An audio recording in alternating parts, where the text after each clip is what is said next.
3, Crystal Palace 2. And I'll tell you what, that was a game that kept you on the edge of your seats. We'll get Tony's opinion in a second, but in the first half, it seemed fraught with danger. I tell you what, it was squeaky bum time the whole way through that first half. And they got a goal from a free kick. It was at the other end of the pitch, and it was very hard to see from out. I do understand that MacArthur scored the goal. I mean, Declan Rice may well have played him on side, and Tompkins had some sort of a part to play in the proceedings. But at half-time, Tone, it just seemed like it was going to be very, very difficult for us to get back into the game. Well, you said it was a game to get you off the edge of your seat. I would say it was half a game to get you off the edge of your seat. Yeah, I mean, we were chatting about it. I said to you I'd have taken a draw at half-time. I said at half-time, I said I'd be surprised if we hit the target second half. Obviously, I was wrong. Not the first time, won't be the last. But no, it was very much a repeat of Cardiff, wasn't it? It was a game of two halves. It was a carbon copy of the Cardiff game. I mean, the difference was, I think Palace are a better side than Cardiff. They carried a lot more goal threat.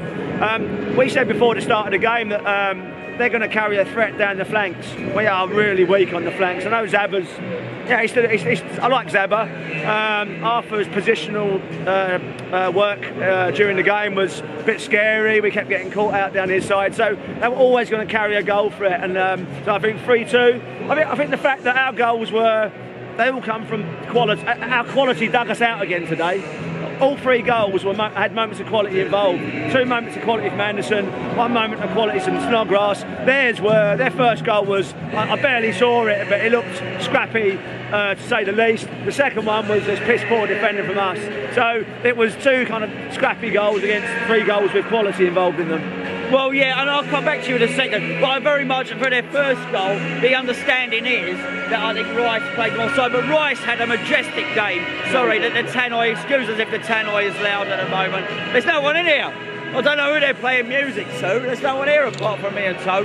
But Neil Diamond's currently. Neil Diamond's doing a private gig for David Sullivan. Yeah, Neil Diamond's here. But I tell you what, Declan Rice is fantastic today, and very much at the start of the second half.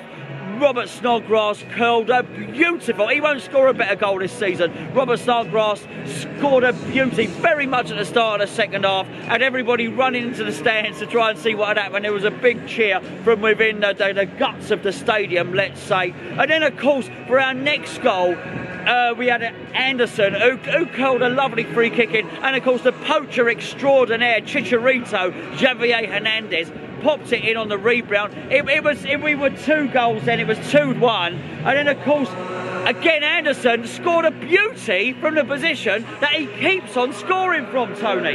Yeah, it's one of those ones, as soon as it left his boot, I was almost celebrating before, you know, when the ball was mid-flight. It's just, you just felt in your guts that was going in. It looked, even from the other end, just to let you know, so we were at the other end of the stadium.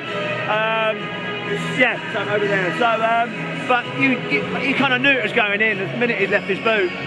Yeah. But hello, Paul.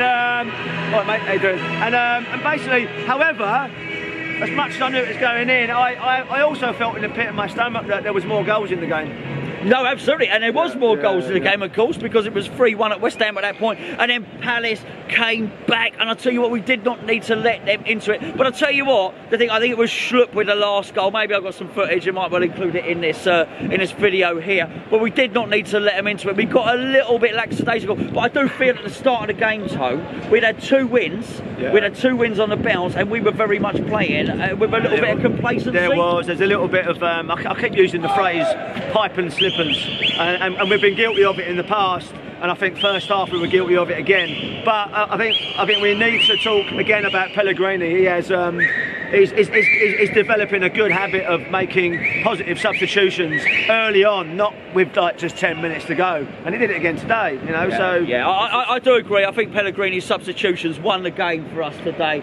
A squeaky bum at the end, but you know what?